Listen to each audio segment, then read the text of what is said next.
barala, ya la batata. Sini na mama. Ini la bor, ya la baba. Iri la baba, ya la bae. Ya la baba. Sini minimal.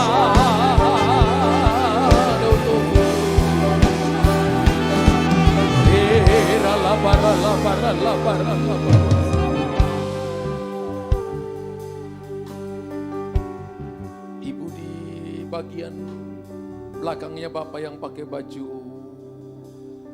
warna merah, pakai masker hitam, yang lagi pegang masker itu. Ya ibu, kacamata. Oh, ibu.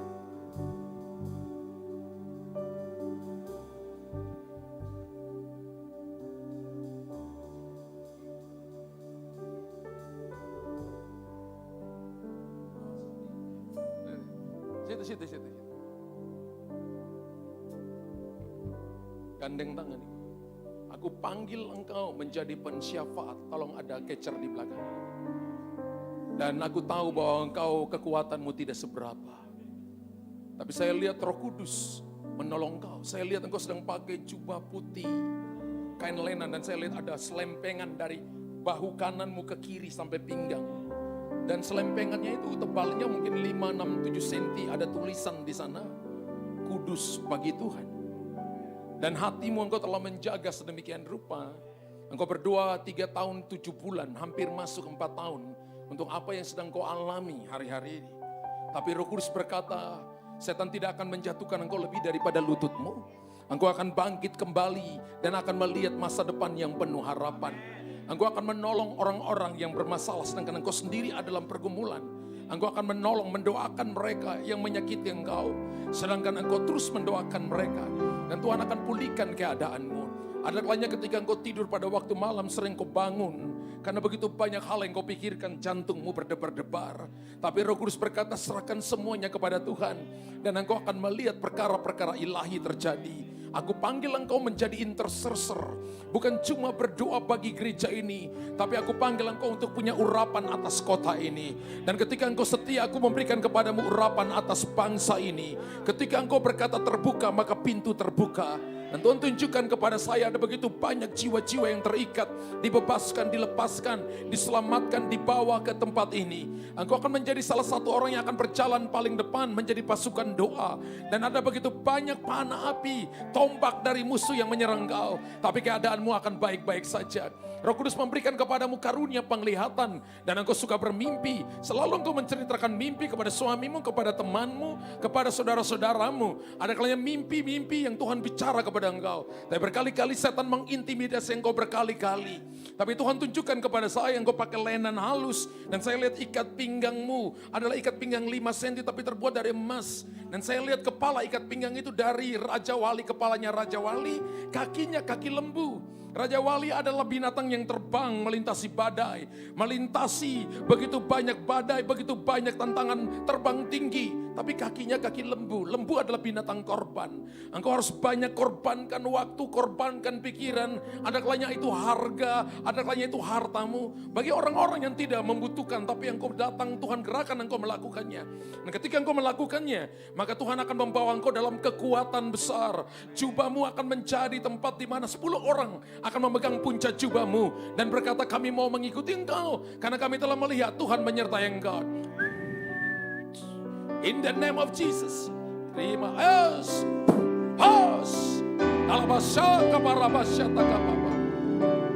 Tangan Tuhan yang ajaib menjaga langkahmu. Engkau telah berlari, Tuhan berkata. Tapi ini waktu. Aku menyediakan, engkau harus menyediakan lapangan pacu yang besar. Karena engkau akan terbang. Dan orang-orang yang menanti-nantikan Tuhan, Yesaya 40:31 akan mendapatkan kekuatan baru. Kata menanti-nantikan itu bahasa Ibraninya kafah. Tulisnya Kia Victor Alpha Hotel. Kafah. Kafah itu menunggu dengan sabar karena jawaban Tuhan sudah datang. Dan Tuhan berkata begini, engkau akan melihat dalam 3 bulan ke depan. Bahwa jawaban Tuhan itu sudah datang. Pintu ini aku sudah bukakan kepada engkau. Dan engkau akan berlari. Engkau akan punya tim yang solid yang menangkap visi, mimpi. Dan engkau melakukannya. Engkau orang yang setia. Dan aku taruh engkau dalam rumah rohani ini menjadi salah satu pilar. Engkau akan berdiri di samping para gembala, kepada tim yang ada. Untuk tetap berkata, aku tetap akan ada di tempat ini. Engkau bukan cuma pilar, bukan cuma soko guru, tapi engkau pohon yang ditanam di bait Allah, yang akarnya masuk ke dalam. Yang akarnya menemukan resource, menemukan sumber. Dan engkau akan berbuah pada musimnya. Tuhan berkata engkau punya komsel yang akan bertumbuh berlipat kali ganda.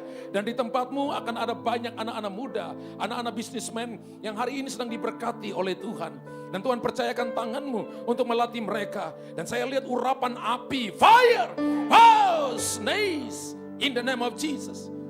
Pas nalakota sataka. Dalam nama Yesus Tuhan. Ibu yang taruh tangan di dada.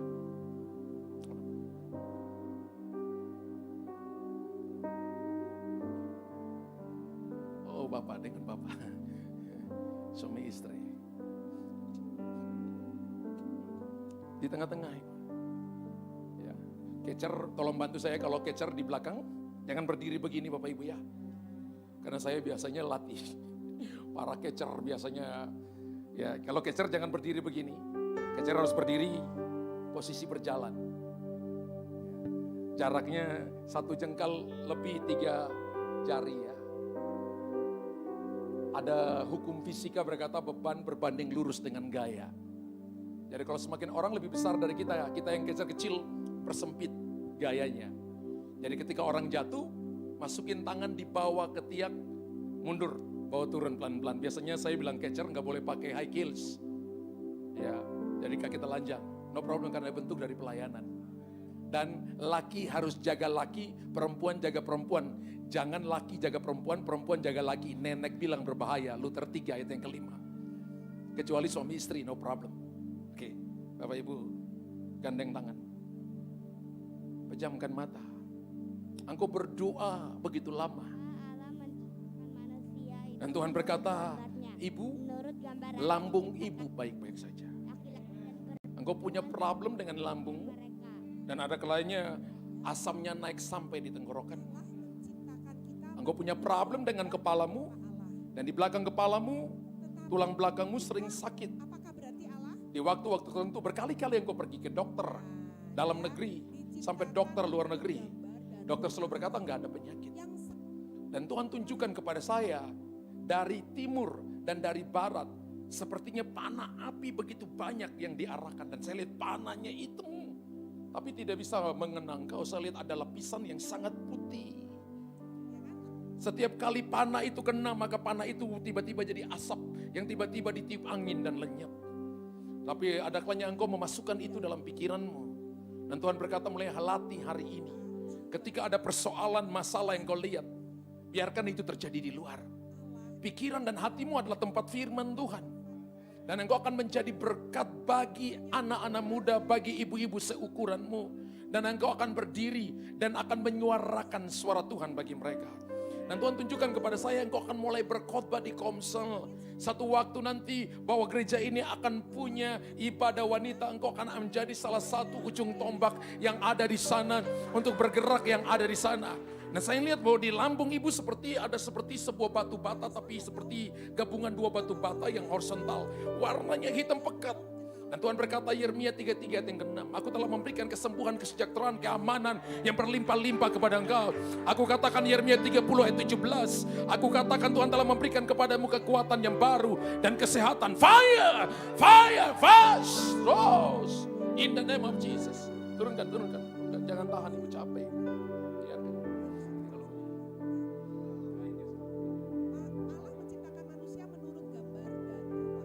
Janji-janji Tuhan pasti tidak pernah terlambat. Kau seorang yang pemikir, semua hal engkau taruh dalam pikiran. Dan semua pekerjaanmu engkau tidak akan lakukan sebelum engkau tahu bahwa itu sudah dipersiapkan dengan baik. Engkau sangat-sangat perfeksionis. Dan banyak hal yang ketika itu tidak terjadi sesuai dengan apa yang ada dalam pikiranmu, maka engkau taruh dalam hati. Jantungmu juga sering berdebar-debar. Ada kalanya engkau rasa seperti mau pingsan.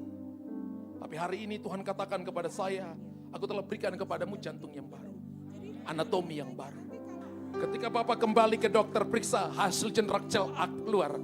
Tuhan katakan begini, engkau akan mendapati jantungmu, jantung yang baru.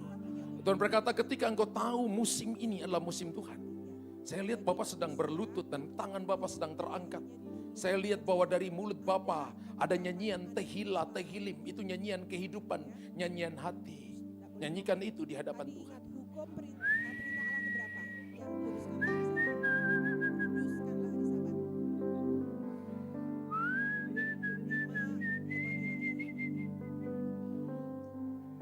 Saudara Pak Gembala, ada sebuah kepercayaan besar yang sedang Tuhan taruh di atas Bapak.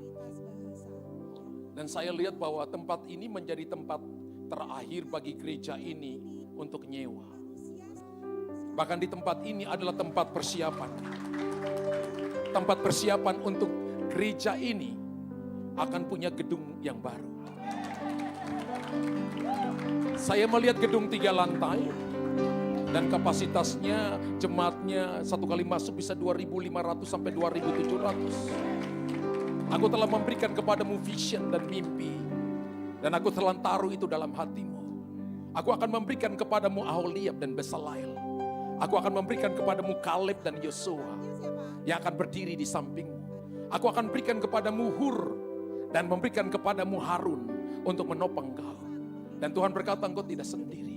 Aku telah membuka langit, open the heaven. Untuk mencurahkan segala berkat yang terbaik. Dan Tuhan tunjukkan kepada saya bahwa engkau sedang naik pada sebuah a new level.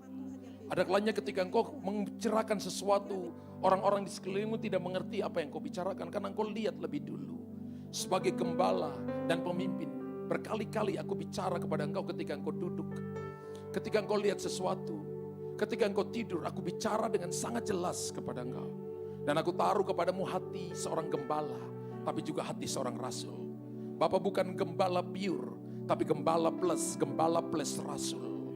Engkau akan lihat dari tempat ini, dari rumah ini, akan keluar anak-anak rohani yang akan pergi ke kota-kota. Akan keluar anak-anak rohani yang menjangkau bangsa-bangsa. Dan Tuhan berkata tahun depan, 5 tahun depan, bahkan bangsa-bangsa terutama ASEAN akan mulai dijangkau Injil dari tempat ini akan diutus. Tuhan berkata, aku akan memberikan seperti departemen misi, akan diisi penuh dengan dana, daya, data, dan doa. Orang-orang yang akan datang dan berdoa dengan sepenuh hati di tempat ini. Bahkan tempat ini dalam 3 tahun ke depan akan menjadi tahun di mana pertumbuhan pelipat gandaan yang akan terjadi dengan luar biasa. Aku akan mengirimkan kekayaan bangsa-bangsa untuk datang mengalir di tempat ini. Ketika pekerja, ketika jemaatmu mengerti tentang visi misi, ketika engkau bicarakan kepada mereka dan mereka menangkapnya, maka mereka melakukannya, mereka tidak akan kekurangan, tapi mereka akan semakin diberkati. More than enough akan terjadi di tempat ini. Dan engkau akan menyaksikan dengan mata kepalamu sendiri bahwa pembangunan gedung ini akan terjadi dengan sangat cepat. 3 tahun setengah sampai 4 tahun gedung ini akan selesai. Dan Tuhan telah mengirimkan biaya. Tuhan katakan, aku telah mengirimkan biaya kepada engkau. Dan engkau akan melihat mujizat Allah akan terjadi. 30 sampai 35 miliar. Tuhan berkata, akan Tuhan kirimkan kepada engkau. Engkau akan membeli tanah ini, bangunannya akan naik. Dan engkau akan lihat kalau tantangan ada itu dari Tuhan. Kalau tantangan ada bahwa Tuhan sertai engkau, jangan takut. Angkat tanganmu dan lihat tanganku bekerja. Aku bisa pakai tangan orang lain, tapi aku bisa pakai tanganku sendiri. Dan aku bisa pakai tanganmu untuk menolong orang lain. Dan engkau akan melihat perkara-perkara ilahi. Perkara-perkara ilahi akan Tuhan nyatakan. Dan Tuhan taruh kepadamu hati Bapa. Orang akan datang ke tempat ini dan akan mengalami Father heart in heaven soko. Eratas anturies. Hey, no para labas soko para. Dalamas santuriadas. Jesus, sampaikan isi hatimu kepada kami. Pagi ini Tuhan, Engkau ada di tengah-tengah kami. Kami menghormati Engkau. Kami datang dengan hati yang haus, yang lapar akan firman-Mu. Di dalam nama Yesus Tuhan, haleluya. Amin. Semua yang siap terima firman, tepuk tangan yang meriah bagi Tuhan. Katakan haleluya. Puji Tuhan, silakan Bapak Ibu duduk. Terima kasih sekali lagi untuk Bapak Gembala yang sudah mengundang saya ke tempat ini. Dan saya percaya bahwa tempat ini, bagi saya ini, ya saya bersama dengan Bapak Gembala, Pak Purba, saya sudah kenal lama ya. sudah teman lama ya, dengan Pak Stephen sudah kenal lama. Dan saya percaya bahwa gereja ini sedang dipimpin oleh Tuhan untuk sebuah destiny ilahi. Saya percaya bahwa gereja ini sedang bergerak dalam penyertaan dalam tuntunan Tuhan yang ajaib, yang hebat. Kita telah mengalami masa-masa kritis. Masa-masa bagi saya adalah ujian iman. 2020 sampai 2023. Ada banyak teman saya yang dipanggil pulang oleh Tuhan. Dan orang berkata, "Pastor, kenapa orang itu meninggal?" Saya katakan hidup dan mati tidak ditentukan oleh pendeta. Sorga dan neraka juga tidak ditentukan, siapa yang tidak ditentukan juga oleh pendeta. Ada yang tanya, "Pak, kenapa Tuhan menciptakan neraka?" Bagi kita, Tuhan gak pernah ciptakan bagi saudara. Tuhan ciptakan bagi setan dan sepertiga dari malaikat-malaikat yang memberontak. Tapi dasar setan tukang licik dan penipu. Dan dia cemburu dengan saudara, dia gak mau sendiri, dia mau ajak kita. Tapi saya percaya hari ini, kita ada di tempat ini. Karena kita telah memilih untuk ada di dalam destininya Tuhan. Ada dalam tujuannya Tuhan. Bapak Ibu tahu orang yang gak punya tujuan hidup akan sampai kemana-mana. Betul. Kalau Bapak Ibu naik pesawat, pasang seatbelt, pesawatnya pintunya udah ditutup. Terus pilotnya ngomong begini, "Penumpang yang terhormat, saya juga bingung mau antar Anda kemana. Kira-kira masih ada yang mau tinggal dalam pesawat?" Apa yang Anda lakukan? Buka pintu emergency, semua akan lompat dan turun dari pesawat karena pilotnya tidak tahu tujuan hidup. Gereja ini ada visi, ada misi di kiri dan kanan saudara. Jelas Tuhan mau pimpin kita kemana, sangat amat jelas. Dan bagi mereka yang taat dan melakukan dengan setia, maka Tuhan berusaha mau mengupamakan kita seperti pohon yang ditanam di tepi aliran sungai. Kalau Bapak Ibu lihat terjemahan yang lain, bukan di tepi aliran sungai, ditanam di dalam sungai. Kenapa? Kalau paralelkan ayat itu dengan Yohanes 15 ayat 1 sampai 8, dikatakan begini, bahwa ranting itu tercacak pada pokok anggur. Yesus pokok. Benar? Kita tidak ditaruh di pinggir. Kita tidak ditaruh kiri dan kanan. Kita ada di hatinya Tuhan. Dan kalau kita ada di hati Tuhan, maka saudara dan saya akan melihat kingdom supply, kingdom promotion. Orang melayani Tuhan itu dapat 5 berkat istimewa. Pertama, kita dipimpin dari sorga. Kedua, kita dilindungi dari sorga. Yang ketiga, kita dapat promosi sorga. Yang keempat, kita dapat yang namanya berkat-berkat sorga. Dan yang kelima, kita dapat kuasa sorga. Orang melayani Tuhan tuh dapat semuanya. Bapak Ibu tahu kapan Harun mati?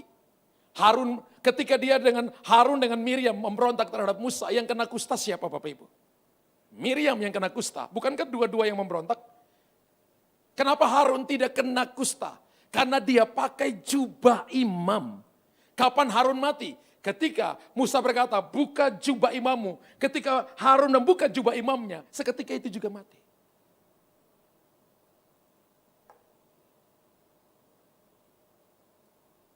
Ada panggilan yang sangat jelas bagi saudara dan saya. Dan saya percaya kita ada di tempat ini untuk panggilan itu. Yesaya 59 ayat 19 kita lihat firman Tuhan. Maka orang akan takut kepada nama Tuhan di tempat matahari terbenam. Dan kepada kemuliaannya di tempat matahari terbit. Yesaya 59 ayat 19. Sebab ia akan datang seperti arus dari tempat yang sempit yang didorong oleh nafas Tuhan. Ini terjemahan LAI atau terjemahan baru. Teman-teman di multimedia boleh tolong saya tunjukkan terjemahan King James Version-nya. Oke, saya baca terjemahan King James-nya. So shall they fear the name of the Lord from the west, and his glory from the rising of the sun. When the enemy shall come and like a flood, the Spirit of the Lord shall lift up a standard against him. Bapak Ibu lihat, when the enemy shall come and like a flood, the Spirit of the Lord shall lift up a standard against him. Terjemahnya agak beda dengan LAI kan. Ketika masalah datang seperti banjir, Roh Allah menaikkan standar untuk melawannya. Itu terjemahan Indonesianya begitu.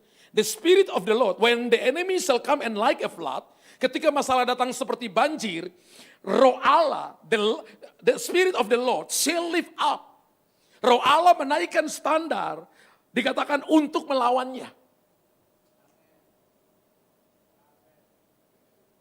Dari muka Anda lihat saya, semua lagi punya pergumulan. Dari muka saudara lihat saya, bahkan saya sendiri juga punya pergumulan. Tapi tahukah Bapak Ibu? Ternyata Tuhan izinkan masalah, Tuhan izinkan pergumulan datang. Tujuannya cuma satu. God's raising the standard. Untuk Tuhan menaikkan standar. Yang amin cuma Bapak Gembala. Satu saat ada jemaat yang telepon saya. Pak Gembala, tolong doakan supaya semua masalah yang saya alami pergi semua, tinggalkan saya. Saya ketawa, saudara, dia telepon dan saya ketawa. Dia tanya, Pak, saya ini nangis, kenapa Bapak ketawa? Saya katakan baru kemarin ada salah satu temanmu, itu kokonya itu masuk rumah sakit karena masalah jantung. Lalu kemudian setelah sampai di ruang ICU, dia telepon saya by video call. Dan ketika dia telepon saya katakan, boleh enggak kamu tunjukkan saya alat pacu jantungnya? Saya mau lihat seperti apa alat pacu jantungnya. Dan ketika ditunjukkan, alatnya menunjukkan bahwa ada grafik naik, turun, naik, turun, naik, turun. Lalu saya tanya kepada dia, itu tanda apa? Itu tanda bahwa dokter katakan jantung koko saya it's okay. Nah kalau enggak oke gimana? Maka tandanya datar. Saya ngomong kepada teman saya. Dan saya katakan, kamu tadi bilang untuk saya usir semua masalah kamu. Itu seperti kamu gak mau naik, turun gak ada masalah, gak ada gunung, gak ada lembah. Kamu mau langsung datar, berarti saya harus doain kamu supaya kamu mati hari ini. Dia kaget saudara. Dia bilang, oh begitu ya pastor ya, jangan pastor, jangan. Saya bilang, kalau kamu buat dosa, kamu minta ampun. Tapi kalau ini Tuhan izinkan, pasti Tuhan akan menaikkan standar kamu. Kamu akan melihat perkara-perkara besar. Boleh tepuk tangan bagi Tuhan. Boleh tepuk tangan bagi Tuhan. Kemarin ketika Pak Robert tanya saya, pastor, minta tema. Saya tuh kasih ibadah pagi.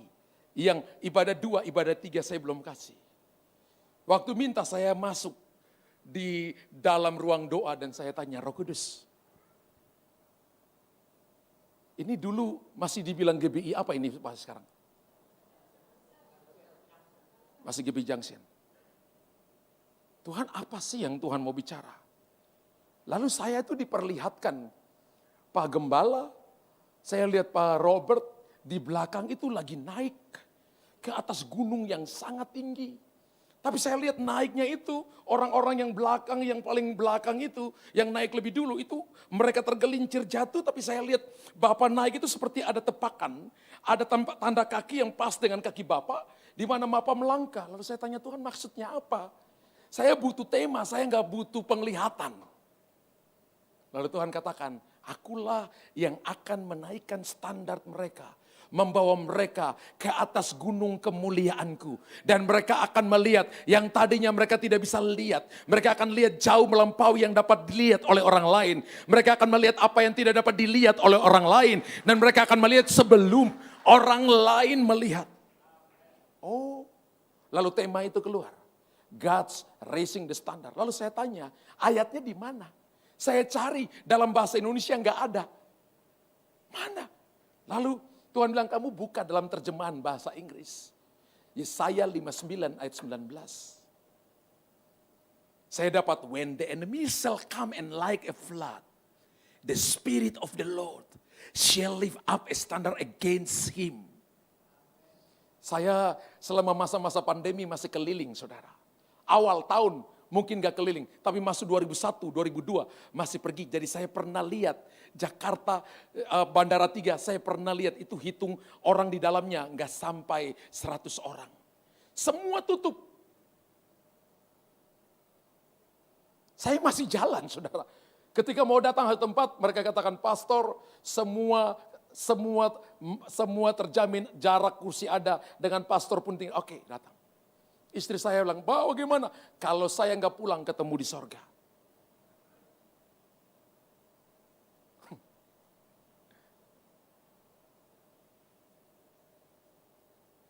Saya percaya bahwa Tuhan sedang membawa gereja lokal ini kepada a new level, level yang baru. Ketika manusia jatuh dalam dosa, yang hilang dari manusia itu bukan kepintaran. Yang hilang dari manusia bukan kecantikan, kegantengan. Yang hilang dari manusia bukan harta. Yang hilang dari manusia adalah standar kemuliaan. Jadi ketika Tuhan menciptakan saudara dan saya, Tuhan memberikan kepada kita standarnya, nilainya. Makanya kalau Bapak Ibu baca ya, Kejadian pasal 1, ketika Tuhan menciptakan manusia, bahan baku kita diciptakan dari apa Bapak Ibu? Saya dengar ada 2 jawaban, ada yang bilang tanah liat, ada yang bilang debu. Yang benar yang mana? Kalau dari tanah liat kita jadi batu bata semuanya. Alkitab katakan kita diciptakan dari debu tanah. Hari ini adakah teknologi yang bisa buat sesuatu, kemudian bisa dipajang di dinding dari debu tanah? Gak ada. Bahan baku kita debu tanah. Makanya kalau kita lihat orang, kita kebumikan seseorang, kita ambil tanah dan kita katakan dari debu kembali kepada debu. Tidak dikatakan dari tanah liat kembali kepada tanah liat. Enggak ada itu ayat. Dari debu kembali kepada debu. Tuhan ciptakan Adam menurut gambarnya, imago Dei, image, potret, gambar. Lalu ketika diciptakan, maka Tuhan menghembuskan nafas. Menghembuskan bukan begini. Bukan. Menghembuskan itu adalah Tuhan memberikan kepada Adam nefes hayah. Nefes hayah itu nilai, standar. Nefes hayah itu kehidupan, kepintaran, kemuliaan, kekuatan, karunia. Semuanya diberikan kepada Adam. Makanya nama Adam itu adalah man of God. Diciptakan di dalam kemuliaannya. Dan Bapak Ibu tahu ketika itu terjadi, yang cemburu itu setan. Setan itu dari sorga. Sorga ada Michael, Gabriel, dan Luciel. Jadi nama Lucifer itu ketika memberontak. Tapi nama di sorga adalah Luciel. Kenapa Luciel? Karena dia adalah pemimpin pujian di sorga ketika dia nyanyi. Ada keyboard, ada gitar string, gitar akustik, ada gitar bass, ada drum. Semua alat musik, ada saksofon. Semua dalam pita suaranya. Yesaya 14 dan Yeremia pasal 28 menceritakan tentang kemuliaan daripada Lucifer ini. Dia bisa memandang wajah Bapa. Dan kedapatan dia sombong. Bapak Ibu tahu pemberontakan terjadi bukan dalam satu negara kerajaan pertama di dunia, no. Pemberontakan pertama terjadi di dalam sorga. Jadi kita yang pelayanan dalam satu tingkatan hati-hati. Jaga hati kita supaya tetap pure di hadapan Tuhan. Amin. Saya selalu berkata kepada diri saya, kalau kamu dipakai dalam satu tingkatan seperti Musa, hati-hati. Karena orang gak akan pernah tahu mana Tuhan, mana Musa. Air keluar dari bukit batu. Dan umat Allah gak tahu apakah itu Tuhan atau Musa. Tuhan bilang, bicara kepada bukit batu itu. Tapi Musa datang karena mangkal, dia pukul dengan tongkatnya, airnya keluar atau tidak. Dan Tuhan berkata, bagi orang yang karib dengan aku, kunyatakan kemuliaanku, maka kamu tidak boleh masuk Kanaan. Kanaan bukan sorga, tapi Kanaan adalah tempat potensi Allah dimaksimalkan di dalam kita. Musa tidak pernah sampai kepada kemaksimalan itu. Dia hanya bisa lihat dari jauh. Kalau kita di Bukit Nebo, kurang lebih 37 kilo. Sampai di Yerusalem. Dekat. Jalannya mungkin 2 hari, 3 hari mungkin. Sudah nyampe. Tapi Bapak Ibu perhatikan, ketika manusia jatuh dalam dosa, maka setan mengambil semuanya itu. Jadi taruhnya tadinya Tuhan, Adam, kemudian makhluk hidup yang lain, setan paling bawah. Tapi ketika manusia jatuh dalam dosa, Tuhan, setan, makhluk yang lain, manusia paling rendah. Ngeri nggak Bapak Ibu? Tapi bersyukur ketika Tuhan Yesus datang mati di atas kayu salib. Dan dia berkata, tetelestai. It is finished. Itu bukan kata penyerahan dari seorang yang lagi disiksa dengan luar biasa, bukan. Tapi itu perkataan proklamir yang pertama dari seorang laki-laki sejati. Yang mengatakan bahwa dia telah menyelesaikan penebusan kita dengan tuntas. Itu bukan kata kelemahan. Tapi itu merupakan sebuah kata proklamirkan dari seorang laki-laki yang tidak melenceng daripada panggilan Tuhan atas hidupnya. Tetelestai. Dan firman Allah berkata Roma 3 ayat 23, manusia telah kehilangan kemuliaan Allah. Karena semua orang telah berbuat dosa dan telah kehilangan kemuliaan Allah. Jadi yang hilang pertama kali dari Adam itu adalah nilai Tuhan, atau saya sebut dengan standar kemuliaan Tuhan. Kata kemuliaan dalam bahasa Ibrani dipakai kata kabot. Kabot itu terjemahan bahasa Indonesia, weight, bobot, kualitas, nilai. Jadi Bapak Ibu bisa lihat nilai seseorang, nilai kerja seseorang, pola pikir seseorang, nilai pelayanan seseorang bisa ditampilkan dan itu membuktikan bahwa dia sedang bawa kemuliaan Tuhan. Maaf, orang ini contoh dalam Alkitab adalah Daniel. Daniel itu kerja di Babel, Nebukadnezar, dia bukan orang Babel, tapi dipercayakan untuk mengurus tanggung jawab di sana. Dicari kesalahan dalam pekerjaannya oleh orang-orang fasik yang tidak kenal Tuhan. Enggak ada kesalahan sama sekali. Dia punya spirit of excellence. Satu-satunya kesalahan bagi mereka adalah ibadahnya Daniel, tapi Tuhan bela Daniel. Pertanyaannya bagaimana caranya? Supaya saya bisa menaikkan standar kemuliaan. Yang pertama tadi kita belajar, Tuhan yang menaikkan standar. Kita ini nggak bisa naikkan standar. Tuhan yang menaikkan standar lewat apa? Pakai masalah.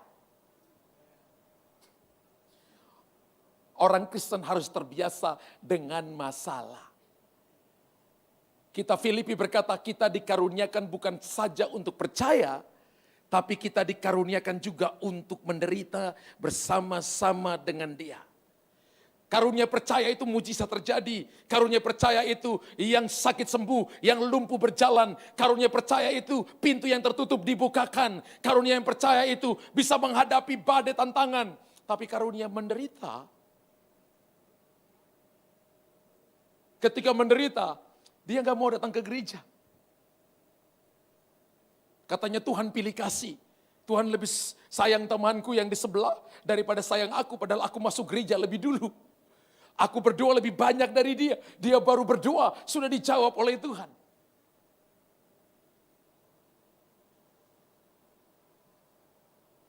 Satu waktu saya ketemu dengan salah satu jemaat, saya pergi pelayanan dan dia ajak saya lunch.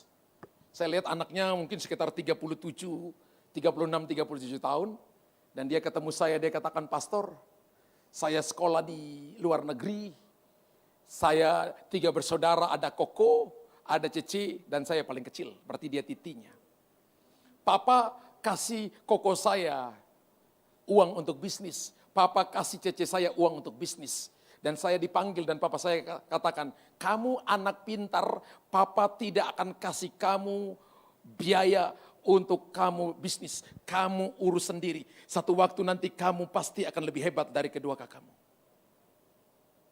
Dia terima itu bukan plus, tapi dia terima itu minus dan sakit hati. Dan ketika dia ajakkan saya lunch, dia ngomong sama mangkel-mangkel. Saya katakan, "Kamu sakit hati tapi ajak pendeta makan." Dia katakan, "Iya pastor, saya mau dapat jawaban. Karena ketika pastor datang, saya digerakkan Tuhan untuk ajak pastor lunch. Saya tadi minta izin dari Bapak Gembala dan diizinin." Saya katakan begini, "Saya nggak akan doakan kamu. Kamu pulang ke rumah, minta ampun dari papa mamamu. Minta ampun dari kokomu, minta ampun dari cecemu." "Kok begitu pastor?" Saya kasih dia Matius pasal 5, 23, 25. Matius pasal 4 ayat 16, ayat 14, 15. Amsal 27 ayat yang ketiga tentang pengampunan. Jika kamu tidak mengampuni, nggak boleh ibadah, nggak boleh persembahkan korban. Tinggalkan korbanmu, pergi berdamai, baru datang persembahkan korban. Kalau orang tidak bisa mengampuni, ngapain doain? Saya nggak mau doain kamu pulang. Masih ada ibadah sore, saya tunggu kamu sore, baru saya doain kamu.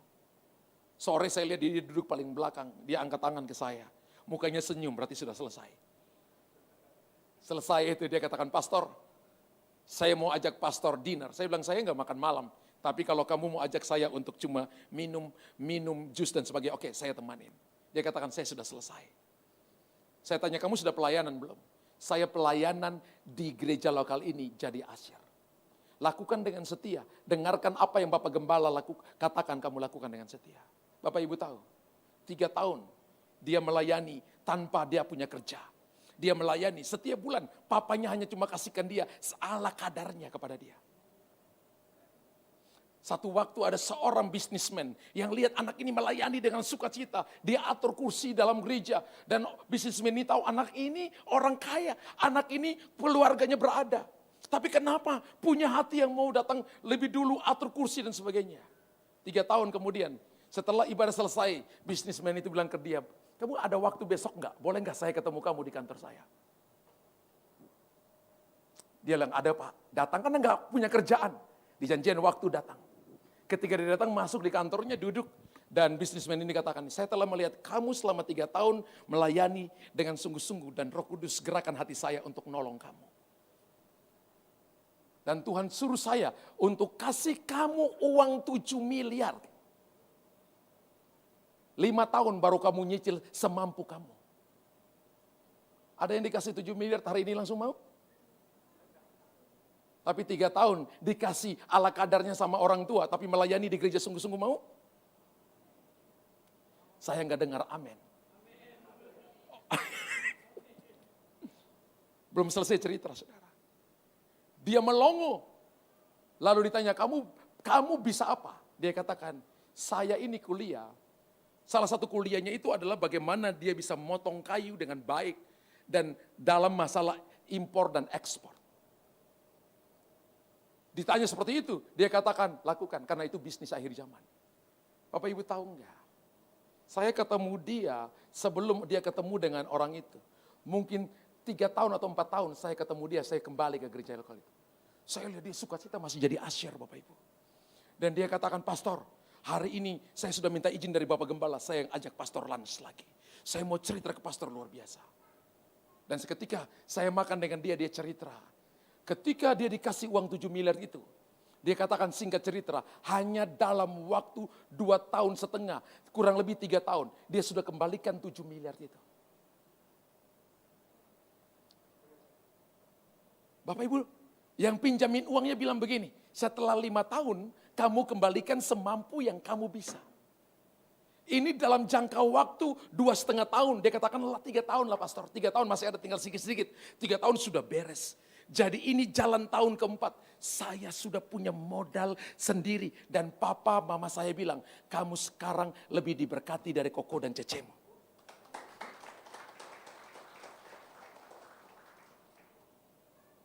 Saya lihat muka Anda yang tadinya berbeban, sekarang mulai tersenyum. Tuhan yang menaikkan standar, tapi pakai masalah. Hari ini saya percaya kalau Anda mengerti ini, Anda nggak cengeng di hadapan Tuhan. Tuhan, aduh Tuhan. Tapi ketika ada masalah datang, Anda nari-nari di hadapan Tuhan. Anda katakan, ini waktunya aku naik ke level yang lebih tinggi. Ini waktunya aku melihat kemuliaan Tuhan. Ini waktunya aku lihat promosi. Ini waktunya aku melihat terang Tuhan. Ini waktunya aku lihat perkara-perkara hebat dan ajaib. Bapak Ibu tahu enggak? Kalau kita perhatikan Daniel pasal yang ke-12 ayat 10a, dikatakan begini. Banyak orang akan mengalami triple D. Disucikan, dimurnikan, dan diuji. 3D. Kita sudah disucikan oleh darah Yesus. Berapa banyak yang sudah disucikan oleh darah Yesus? Ini waktunya dimurnikan. Dimurnikan itu Bapak Ibu dan saya, kita mulai dipisahkan. Ya. Kita mulai dipisahkan dari dunia. Setelah kita dipisahkan dari dunia, jadi orang kudus, selama masih ada nafas di kandung badan, maka kita akan mengalami yang namanya diuji. Dan ada banyak orang Kristen yang gak lulus ujian. Tapi saya percaya orang-orang yang ada dalam rumah besar ini, mereka mau lulus ujian. Ada orang-orang yang ulangi bertahun-tahun, hal yang sama, gak pernah lulus. Dulu itu ada salah satu jemaat kami, setiap kali datang itu, bukan cuma ada ke gereja, kalau saya ada, minta didoain terus. Bukan cuma itu, hampir setiap jam kantor, datang kalau nggak ada saya, datang ke istri, Bu Gembala doain saya. Terus mungkin 5-6 tahun, satu waktu saya panggil dia, saya katakan, kalau kamu datang lagi, saya nggak mau doain kamu. Kok begitu Pak Gembala? Waktunya kamu doain orang lain. Kalau kamu punya masalah, kamu doakan orang yang punya masalah, maka Tuhan akan urus masalahmu beres. Kalau kamu punya masalah, jangan mengasihani diri sendiri. Jangan lihat dirimu yang paling berbeban berat, paling bermasalah. Ada banyak orang di sana yang punya masalah lebih daripadamu. Tolong mereka dan Tuhan akan ngurus masalahmu. Dan Bapak Ibu dia lakukan. Mungkin agaknya mangkel, saya lihat dia bibirnya agak gini-gini gitu. Saya bilang, kalau kamu lakukan ini gak enak bagi kamu. Tapi bagi saya, kamu anak yang sudah dewasa. Sudah 5-6 tahun. Saya sama istri tumpangin tangan terus atas kamu.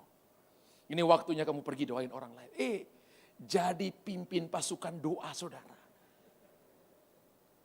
Jadi kalau ada orang yang, Pak Gembala doain Pak Gembala. Itu pendoa itu. Itu koordinator doa itu dia. Dia akan pimpin pasukan doa untuk mendoakan banyak orang. Bahkan dia cerita, Pak Gembala, saya mulai doain orang kelepasan, keren. Sudah nggak pikir diri, aku punya masalah, tapi aku mau doain orang, Pak. Wah keren. Ya, dia ikut terlibat dalam pelayanan. Alkitab katakan begini, bahwa kita akan disucikan, dimurnikan, dan diuji. 1 Petrus pasal yang ke-7, 1 Petrus 1 maksud saya, ayat yang ke-7, kalau kita lihat, maksud semuanya itu ialah untuk membuktikan kemurnian imanmu yang jauh lebih tinggi nilainya daripada emas yang fana. Yang diuji kemurniannya dengan api. Katakan diuji. Dites kemurniannya dalam api. Emas murni itu, saya punya salah satu penatua di Makassar itu, ya pengusaha emas saudara. Dan saya tanya kepada dia, Pak Stef, emas itu diuji dalam suhu berapa? Untuk emas murni, 1100 derajat Celcius. Wow. Itu apa Pak Stef?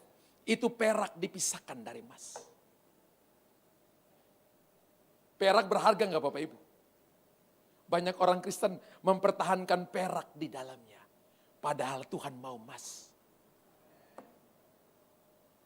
Baca-baca terus saudara. Diuji kemurniannya dengan api. Sehingga kamu memperoleh kekurangan tidak. Memperoleh puji-pujian satu, kemuliaan dan kehormatan. God's raising the standard. Kalau Bapak Ibu mau kembali kepada standarnya Tuhan, standar kemuliaan, ia mau diuji oleh Tuhan. Mau diuji oleh Tuhan. Satu waktu ada seseorang yang punya hutang di bank 150 miliar. Saya ingat kalau dia masuk gereja, dia duduk sebelah kiri. Sudah sebelah kiri, ujung paling pojok, saudara. Kalau masuk biasanya Aser sudah bilang, Pak, itu kaki celana Bapak tolong diturunkan. Karena dia lupa. Banyak kepikiran, ada kalanya lupa turunkan kaki celana. Jadi kaki celananya digulung sampai di batas lutut. Satunya tuh sampai di... Jadi selalu diingatkan Asyir, Pak turunkan kaki celana. Dan datang pakai sendal jepit. Dia dulu orang kaya, hutangnya banyak. Mukanya tuh tidak suka cita.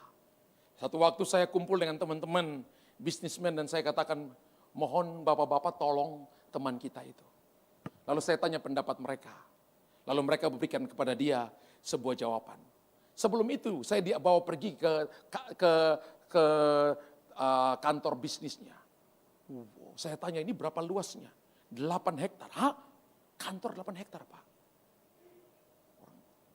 Dia katakan, Pastor, saya mau jual. Bapak mau jual berapa? Saya mau jual kurang lebih 100 miliar. Hutang Bapak berapa? 150 miliar. Enggak usah, Bapak tetap hutang dan Bapak habis semuanya. Bapak cari Tuhan. Tanya dengan teman-teman, kita coba diskusi. Lalu mereka kasih dia jawaban. Bapak Ibu, sampai untuk makan saya sulit. Dia harus dengan istrinya jual cabai rawit. Mereka berusaha untuk mereka bisa hidupi. Dan saudara, teman-teman memberikan kepada dia masukan. Kemudian dia ngomong dengan bank. Kemudian ketika dia pergi ke bank, sudah dimasukin di koran. Kalau dimasukin di koran, mereka katakan itu ada hak daripada konsumen. Kita juga bisa masukin di koran. Ketika dimasukin ke koran, dipanggil oleh bank. Lalu bank katakan ini, Pak, begini. Kata kami kasih Bapak kesempatan 15 tahun Bapak mau bayar sesuka Bapak sebapak mampu. 15 tahun yang waktunya cuma tinggal 1-2 hari harus dicabut. Tiba-tiba dikasih 15 tahun. Kemuliaan atau tidak? Kalau bukan Tuhan gak mungkin. Hari ini Bapak Ibu, dalam jangka waktu jalan 7-8 tahun, dia sudah kembalikan semua hutangnya. Bisnisnya dipulihkan kembali, jadi lebih besar dan diberkati oleh Tuhan. Saya tuh ada kalanya duduk renungkan ya, Tuhan itu kalau mau bikin besar nggak usah pakai buat orang datang dengan celana yang lupa kasih turun gulungannya. Jangan bikin orang datang pakai sandal yang masuk kamar mandi itu loh saudara. Datang tidak lupa sisir rambut, jantung berdebar-debar, pakai jual cabai segala. Tapi ternyata Tuhan lihat hati. Saya tanya dia, kok apa yang kau rasa? Dia katakan, Pastor Luther, saya tinggal di lantai rumah saya. Tiap hari saya ada suara yang berkata, kamu lompat aja supaya kamu mati di bawah. Tapi ada suara yang berkata begini, bertahan, aku ada sama-sama dengan kamu. Lalu Bapak ikut suara apa? Saya ikut suara yang bertahan, karena buat saya kekuatan, Pastor. Mungkin hari ini Bapak Ibu dan saya sedang mengalami problem. Setelah masa pandemi saudara, gereja juga mengalami kegoncangan. Saya percaya hal yang sama terjadi di tempat ini. Di tempat saya masih terisi kurang lebih 60%. Ya, kenapa? Jemaat sudah 3 tahun terbiasa online. Dia katakan, Pak Gembala, saya bertumbuh, Bapak Gembala khotbah di online, saya bertumbuh 3 tahun Pak Gembala. Jadi kalau saya nggak ke gereja, nggak apa-apa, saya sudah ikut tiap hari di online. Jadi khotbah kita Gembala kali ini, jangan menjauhkan diri dari pertemuan-pertemuan ibadah. Sudah gak bisa. Yang hanya fokus gak bisa. Kita mesti cari strategi baru. Tapi saya percaya bahwa tempat ini akan menjadi rumah bagi anak-anak yang pulang. Dan mereka akan mendapatkan makanan rohani di tempat ini. Dipulihkan di tempat ini. Amin. Bapak Ibu alami ujian. Diuji. Dapat puji-pujian, kehormatan, kemuliaan. Gak ada yang hilang. Kalau kita perhatikan 2 Raja-Raja 2 ayat 9 sampai ayat yang ke-11. 2 Raja-Raja 9 ayat 2 Raja-Raja 2 ayat 9 sampai 11. Dan sesudah mereka sampai di seberang, berkatalah Elia kepada Elisa, mintalah apa yang hendak kulakukan kepadamu sebelum aku terangkat daripadamu. Jawab Elisa, biarlah kiranya aku mendapat 2 bagian dari rohmu.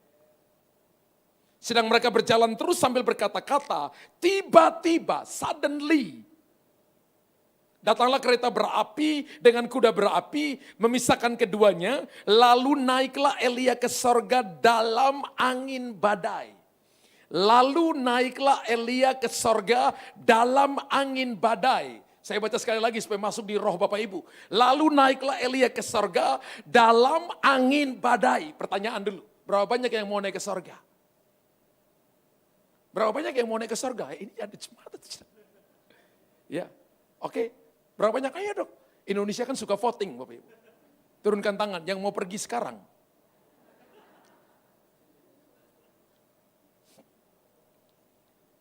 Lalu naiklah Elia ke surga dalam angin badai.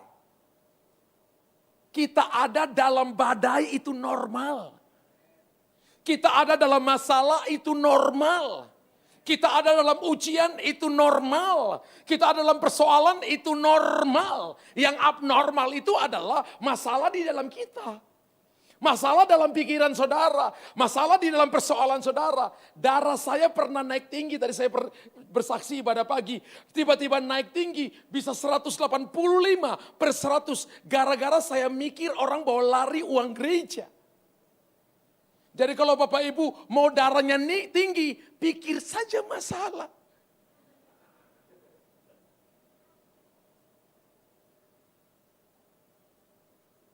Bapak Ibu mau rematik, pikir masalah. Pasti yang tidurnya jam 10, tiba-tiba tidurnya jam 2 subuh. Besok bangunnya pagi pegal-pegal, gak enak, gak fresh. Karena mikir masalah. Filipi 2 ayat yang kelima berkata, hendaklah dalam hidup bersama engkau menaruh pikiran dan perasaan yang terdapat dalam Kristus Yesus. Pikiran dan perasaan Kristus adalah firman Allah. Dalam hati dan pikiran kita tidak boleh ada yang lain selain firman Allah.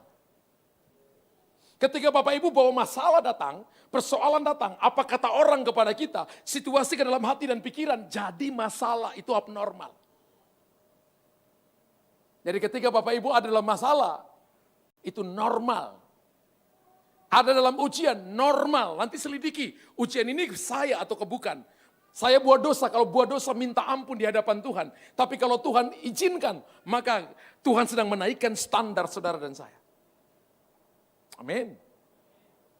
Ketika kita mengerti ini, saya percaya kekristenan kita nggak manja. Tapi kita menjadi orang-orang dewasa dengan Tuhan. Katakan haleluya. Coba Bapak Ibu lihat Yakobus 1, ayat 2 dan ayat sampai ayat yang keempat. Ya. Beberapa akan diangkat oleh badai promosi. Berapa banyak yang mau diangkat oleh badai? Ternyata masalah itu kendaraan yang membawa Bapak Ibu lebih cepat sampai kepada tujuan. Contoh, berapa banyak Bapak Ibu yang datang naik mobil ke sini. Ada dalam mobil normal, tapi kalau mobil dalam saudara abnormal. Betul? Benar Bapak Ibu? Ada dalam mobil, maka mobil akan bawa kita sampai ke gereja. Tapi kalau mobil di dalam kita, abnormal. Yakobus 1 ayat 2 dan 4 kita baca Bapak Ibu. Saudara-saudaraku, anggaplah sebagai suatu kebahagiaan apabila kamu jatuh ke dalam berbagai-bagai pencobaan. Sebab kamu tahu bahwa ujian terhadap imanmu itu menghasilkan ketekunan. Dan biarkanlah ketekunan itu memperoleh buah yang matang, supaya kamu menjadi pertama sempurna, utuh, tak kekurangan suatu apapun. Bapak Ibu pikir kalau masalah datang itu terus kita kurang, enggak. Alkitab janji tidak kurang suatu apapun. Dan firman Allah berkata ayat yang kedua berkata, saudara-saudaraku, Yakobus ini saudara tirinya Tuhan Yesus. Dia katakan anggaplah sebagai suatu kebahagiaan apabila kamu jatuh ke dalam berbagai-bagai pencobaan. Saya ingat orang bawa lari uang gereja itu, ya kurang lebih hampir 6 miliar. Banyak. Istri saya katakan, kamu kok tenang-tenang.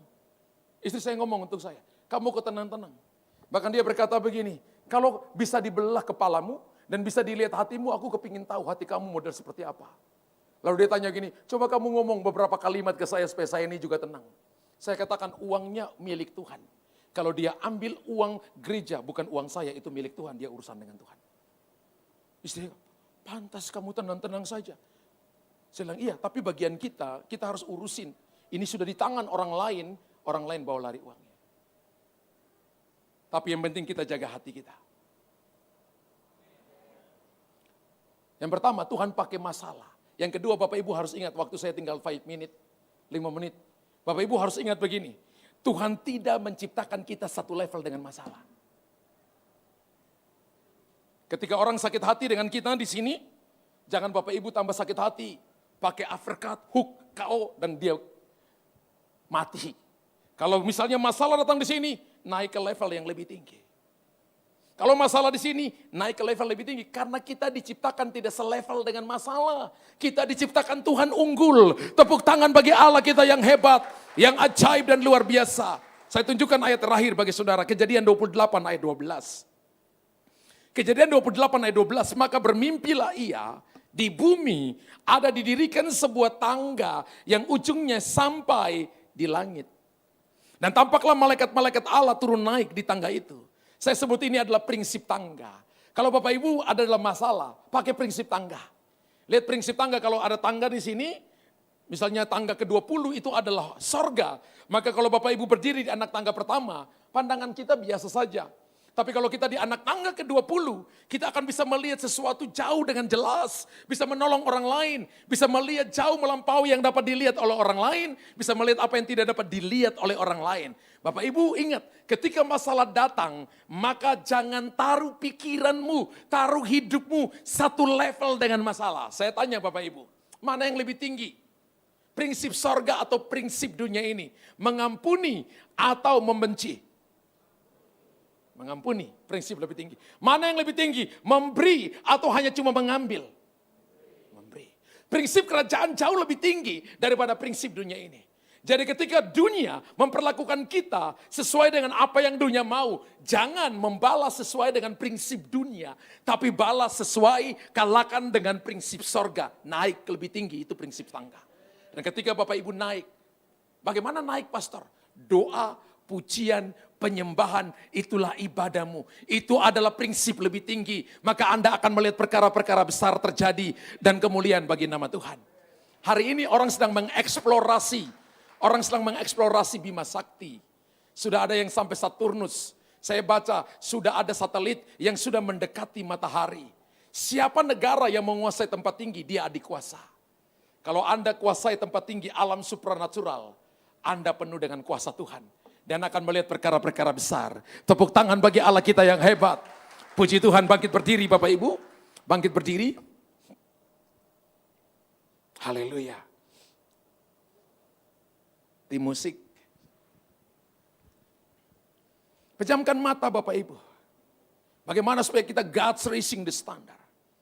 Ada kalanya Tuhan izinkan masalah datang. Tujuannya supaya kita naik lebih tinggi. Jangan taruh hidupmu selevel dengan masalah. Jangan berpikir selevel dengan masalah. Berpikirlah bahwa Tuhan ada bersama dengan saudara. Datanglah dalam doa pujian penyembahan. Dan lihat mujizat terjadi dalam hidupmu. Kalau itu saudara, Anda berkata saya mau naik ke level yang lebih tinggi. Angkat tangan saudara tinggi.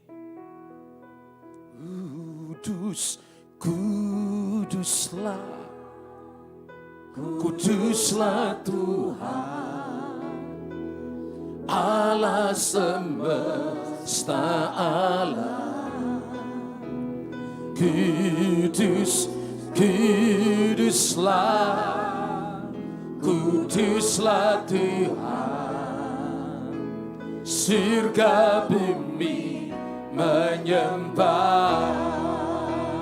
Kudus, kuduslah. Kuduslah Tuhan. Allah semesta alam. Kudus, kuduslah. Kuduslah Tuhan. Surga bumi menyembah. Singers nyanyinya pelan. Bapak Ibu yang angkat tangan. Dan Anda berkata saya mau untuk naik ke level yang lebih tinggi. Lambaikan tangan kanan saudara. Keluar dari kursi saudara, lari ke depan, maju ke depan. Yang perempuan di sebelah kiri saya, laki kanan. Silakan keluar dari kursi saudara. Kudus, kuduslah. Kuduslah Tuhan. Surga bumi menyembah. Kudus, kuduslah. Kuduslah Tuhan. Maju satu langkah ibu-ibu. Semesta alam. Kudus, kuduslah. Kuduslah Tuhan. Surga bumi menyembah. Kudus, kudus, kudus. Kuduslah. Kuduslah Tuhan. Allah semesta alam. Kudus, kuduslah. Kuduslah Tuhan. Surga bumi menyembah.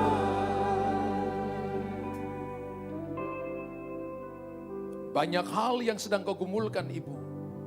Tapi tangan Tuhan akan menolong kau. Engkau akan dibawa kepada level kemuliaan. Dan akan melihat jalan keluar dinyatakan atas hidup. Tuhan berkata bahwa engkau sedang berlari. Dan engkau sedang berlari di jalan-jalan yang licin. Tapi engkau tidak akan terpeleset. Roh Kudus akan menjaga, menuntun langkahmu. Sehingga engkau akan melihat urapan Allah turun dan terima. Pos naralabasaka paturitis. Turunkan. Hidup inimu Bapak-bapak, ibu-ibu gandengan tangan. Kecer kalau orang jatuh jangan tahan, bawa ke bawah. Kalau dia datang dengan rok agak pendek, langsung ikat, langsung di pinggang kainnya. Sinai noloidis,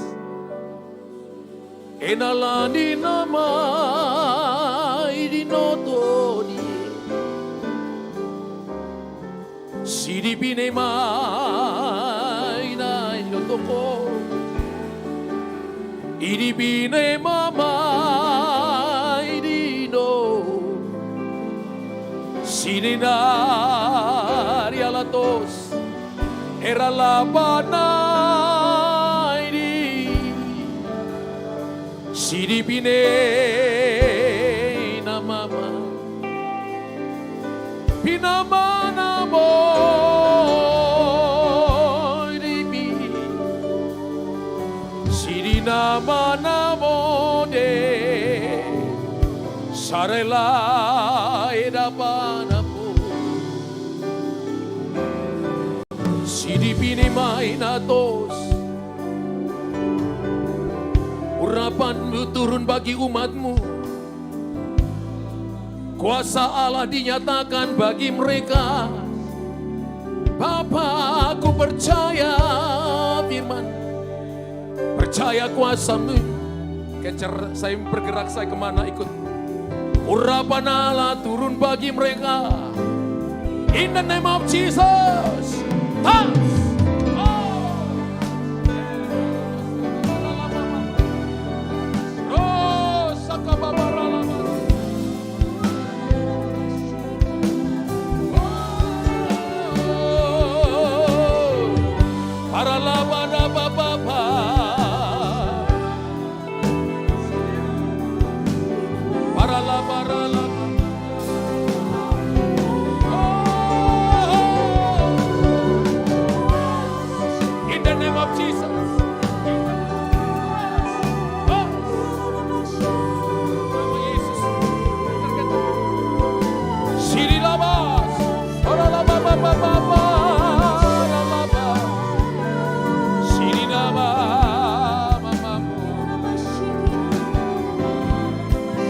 Janji penyediaan-Mu yang ajaib.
Penyertaan-Mu sempurna.